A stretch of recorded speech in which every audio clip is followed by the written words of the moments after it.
네, 도전 상한가 새로운 전략주 들어보는 시간입니다. 오늘 좀 시장에 빠지다 보니까 우리 전문가님들도 힘이 좀 안 나시는 것 같은데 상한가 한번 기분 좋게 들어보도록 하겠습니다. 먼저 이주연 대표님의 상한가 전략주 어떤 걸까요? 네, 오늘 가지고 온 종목은 KG 케미칼이라는 네. 종목을 가지고 왔습니다.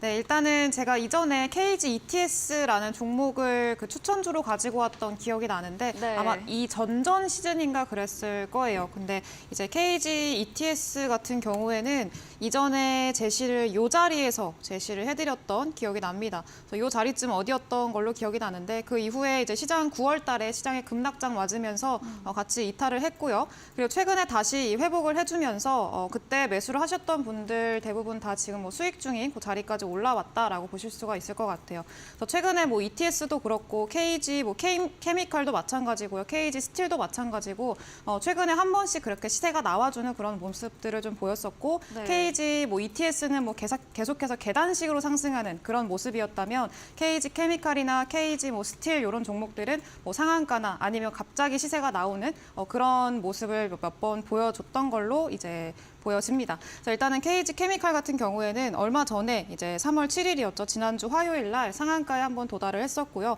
그리고 이후에 조정을 받으면서 지금은 241선 그 장기 이평선 부근에 지지를 받고 있는 그런 상황입니다. 그래서 오늘도 시장이 매우 안 좋았는데도 불구하고 장중에 한 5% 정도 상승을 해줬고요. 빨간불을 켜면서 마감을 해 있는 그런 모습입니다. 그래서 일단은 뭐 재료로 보자면은 이제 KG 케미칼 같은 경우에는 혼자만 보면은 뭐 2차 전지, 뭐 배터리 소재라던가 이런 쪽으로 이제 그 공급을 하고 있고 그런 상황인데 그것보다는 이제 4월 달에 좀 일정이 있습니다. 4월 달에 이 쌍용차가 거래 재개를 할 걸로 지금 현재 전망이 되고 있는 상황이고 쌍용차가 거래가 재개가 되고 그리고 거래가 정상화되고 그리고 실적이라던가 이런 것들이 회생이 좀 되고 이전보다 많이 개선이 된다라고 하면은 그 쌍용차를 인수한 KG 그룹에 대한 그런 기대감들도 같이 유입이 될 거고요.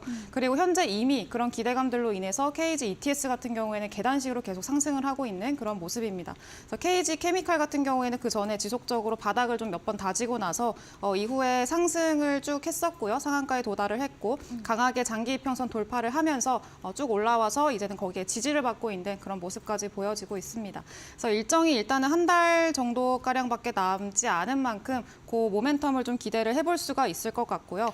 네, 그리고 단기 관점에서도 충분히 단기 반등 기대하기 좋은 구간 그리고 장기 관점에서도 충분히 두 자릿수 수익률은 충분히 노려볼 수 있을 만한 그런 구간이라고 생각이 듭니다. 특히나 쌍용차 같은 경우에는 작년 4분기에 실적이 흑자 전환을 했어요. 그래서 일단은 KG 그룹이 이 쌍용차를 인수를 하고 나서 이후에 어떤 그 결과를 낼지 이런 것들에 대해서 지금 기대감이 굉장히 많은 상황이다 보니까 기대를 하면 될 것 같고요. 그리고 바닥권에서 굉장히 오랜만에 거의 1년 만에 가장 큰 거래량 유입이 되면서 상한가를 만든 만큼 이후에 추가적인 시세도 노려볼 수 있을 것 같습니다. 그래서 일단은 이 종목은 20% 수익률을 설정을 했고요. 단기적으로 보실 분들 같은 경우에는 한 34,000원 정도까지 목표가 보시면 될 것 같고 그 이후로는 천천히 나는 가져가 보겠다라고 하신다면 20% 이상으로도 충분히 볼 수 있을 만한 종목이니까 천천히 그렇게 가져가시면 될 것 같아요. 그래서 일단은 목표가는 4만 원 일단은 보겠고요. 손절가는 19,000원으로 제시를 해드리겠습니다. 네, KG 케미칼 최근 KG그룹주 강한 시세 분출 순환이 이어지고 있습니다. 4월 예정된 모멘텀, 쌍용차 거래 재개 기대감까지 붙으면서 가격 전략까지 함께 들어봤습니다. 네, 이번엔 송가람 대표님의 전략주에 대한 힌트 들어보도록 하겠습니다. 네, 제가 가져온 전략주는 네. 지속적으로 지금 말씀을 드렸죠. 네. 정부 정책 관련된 네. 섹터를 우리가 가져가야 된다라고 말씀을 드렸습니다.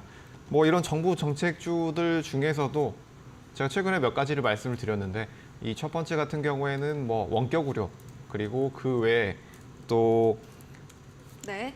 우리가 지금 실생활의 삶에 연관된 바로 직결되는 것들을 가져가야 된다라고 말씀을 드리고 있는데 그게 첫 번째가 이제 원격 의료 섹터가 될 수가 있겠고 그리고 또 한 가지는 지금 뭐 전 세계적으로 가장 아시아권 그리고 네. 우리나라에서 가장 크게 이야기가 나오고 있는 것이 바로 이 저출산. 네, 저출산 문제입니다. 이 저출산 문제 같은 경우에는 지금 굉장히 심각한 문제다라고 보여지고 있는데요. 뭐 국내 저출산 문제 같은 경우에는 이런 저출산 흐름 같은 경우에 여기에서 지금 이 저출산 국내가 굉장히 심각한 상황입니다. 현재 한 쌍의 결혼을 하게 된다면 이 결혼을 한 커플들이 어느 정도 출산을 하게 되느냐를 지표로 우리가 살펴볼 수 있는데 현재 지표가 지금 1도 되지 않는 상황이다라고 볼 수가 있겠습니다. 그렇기 때문에 지금 이 지표가 0.78 OECD 국가 중에서도 가장 낮은 흐름이 나오고 있는데요. 그런데 이 흐름 같은 경우에 우리가 쉽게 말씀을 드리자면 한 가족에서 아이 한 명을 낳지 않는다. 0.78명이 나오고 있다라는 점입니다. 그렇기 때문에 지금 이 흐름 속에서 정부에서도 지원을 늘리고 있다라는 점, 그리고 또 한 가지 중국 시장에서도 지금 저출산 문제가 굉장히 심각하게 떠오르고 있기 때문에 지금의 흐름은 우리가 체크를 해볼 필요가 있겠다라는 점을 말씀을 드리겠습니다. 네. 이것들 같은 경우에는 제가 지속적으로 말씀드렸던 게 이 저출산 관련된 섹터가 굉장히 최근에 강했지만 이 강했던 섹터 중에서도 최근에 올라오지 않았던 전통적인 이런 저출산 관련된 종목들이 있습니다. 여기서 말씀드릴 수 있는 게 뭐 아가방 컴퍼니라든지 이런 보령 같은 종목군들이 있겠는데요.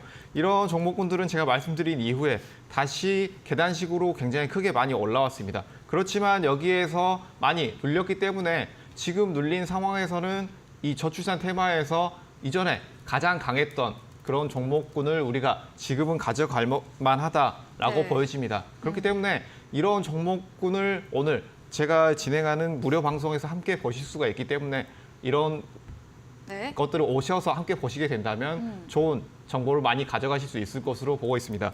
제가 가져온 종목의 목표 수익률은 15% 정도로 보고 있습니다. 네, 정부 정책 모멘텀, 저출산 테마주, 유아 관련주 힌트를 들어봤습니다. 이 전략주에 대한 자세한 대응은 이어지는 8시 우리 온라인 공개 방송에서 자세히 얘기해 주신다고 합니다. 네, 오늘 저희가 준비한 내용은 여기까지입니다. 본 방송에서 제공해드린 정보는 투자 판단에 대한 조언일 뿐이라는 점 참고해 주시기 바랍니다. 오늘도 함께해 주신 여러분 진심으로 고맙습니다.